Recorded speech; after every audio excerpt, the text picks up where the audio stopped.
It's long been my dream since I did my PhD to be able to simulate biological treatment systems, because it's so expensive and so time consuming to actually do real experiments. But that's actually technically incredibly difficult.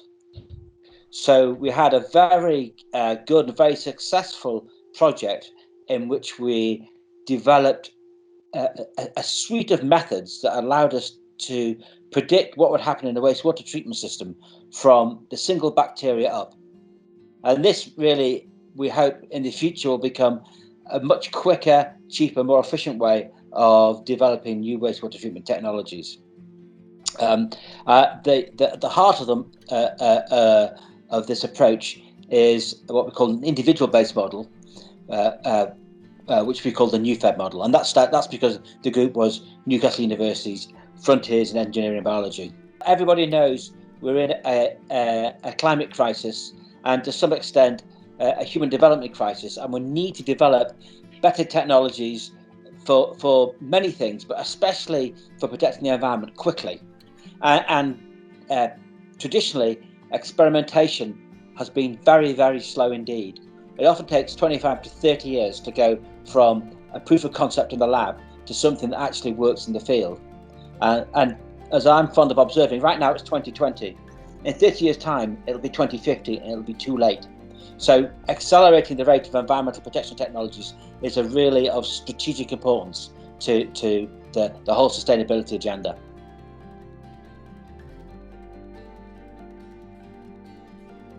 New models are obviously important, but the model has to be something which is credible, which is true.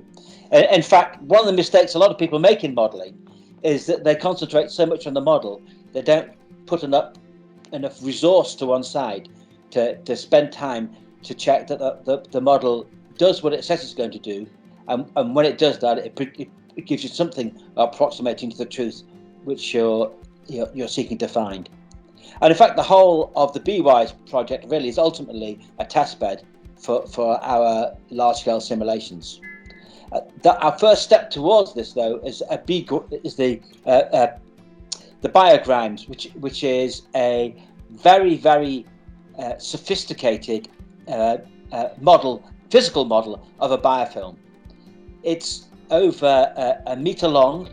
It's got multiple channels, and we're able to measure automatically the shape of the biofilm, the mechanical properties of the biofilm, the pH, the dissolved oxygen, the redox potential.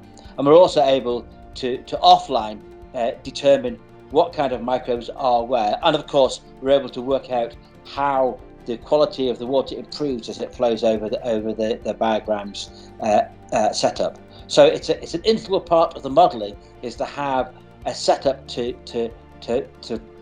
prove that what the model says is correct, and if necessary, to change the model if there's a discrepancy between what you observe in biograms and what you see in the computer.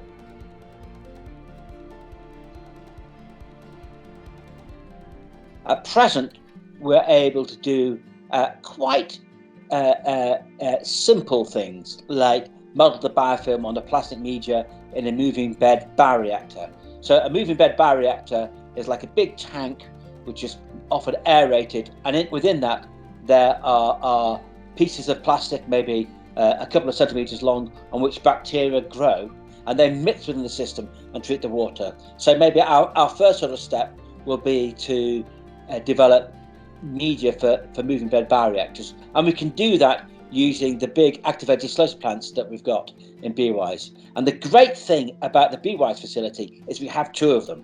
So we can do a controlled experiment where we evaluate different designs side by side, not just look at a single reactor and hope that that's going to give us some fundamental truth. Because we can do controlled experiments in BWISE, we can really do science on our validations.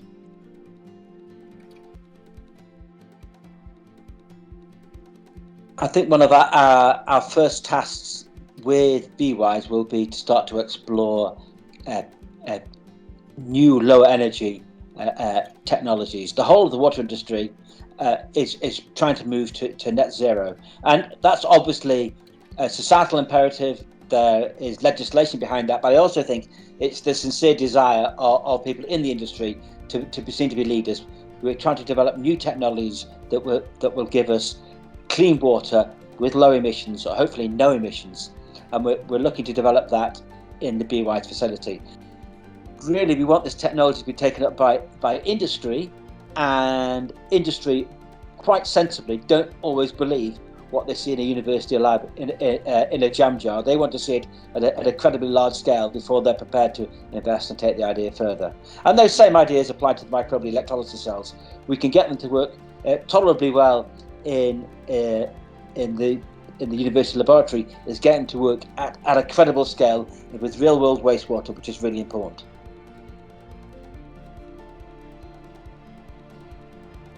So we have a fantastic and nurturing relationship with Northumbria Water, and I'd like to particularly mention Chris Jones, who manages their R&D, Andrew Moore, who manages their wastewater program, and of course Heidi Mottram, the big boss.